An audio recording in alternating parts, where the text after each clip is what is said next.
नमस्कार, म शिवनारायण यादव। +2 क्याम्पस कसरी चुज गर्ने, कुन राम्रो छ कुन नराम्रो छ, त्यसको लागि केही सुझाव दिन चाहन्छु। म एक नम्बरमा म भन्न चाहन्छु कि यदि पोसिबल भए र ठिकै क्याम्पस छ भने घरकै नजिकमा पढाउँदाखेरि सबभन्दा राम्रो हुन्छ। 11 र 12 मा गएरै नै विद्यार्थीहरू सबभन्दा बढी बिग्रिने हो। त्यसैले घरको नजिकमा छ भने तपाई डेलीको बच्चाको एक्टिभिटिज को बारेमा बुझ्न सक्नुहुन्छ, क्याम्पस जान सक्नुहुन्छ, के गरिरहेछ कि छैनन् ती कुरा बुझ्न सक्नुहुन्छ।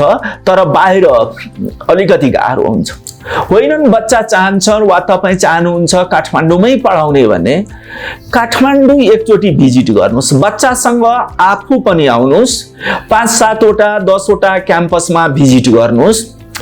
मात्र हाइफाई नहेर्नुस्। त्यहाँ गएर कस्तो वातावरण छ, पढाउने वातावरण छ कि छैनन्, पढ्ने वातावरण छ कि छैनन्, आफै एनालाइज गर्नुस्। अनि त्यसपछि आफ्नो बच्चालाई काउन्सलिङ गर्नुस्।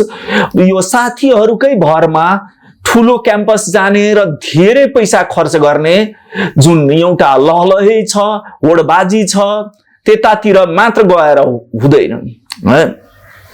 अर्को कुरा, त्यो क्याम्पस चुज गर्नुस् जसमा कि तपाईहरुको एक्सेस इजी हुन्छ। एक्सेस इजी भनेको मतलब इजिली तपाई चेयरम्यानसँग भेट्न सक्नुहुन्छ कि सक्नुहुन्न त्यो विचार गर्नु होला। प्रिन्सिपलसँग तपाई आफ्नो कुरा राख्न सक्नुहुन्छ कि सक्नुहुन्न।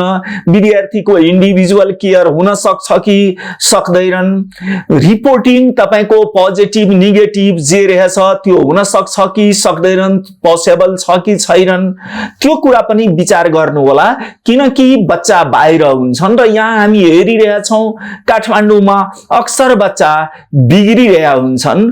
लाखौं खर्च गरेर पनि बच्चा बिग्रियो भने यो धेरै दुर्भाग्यपूर्ण हुन्छ।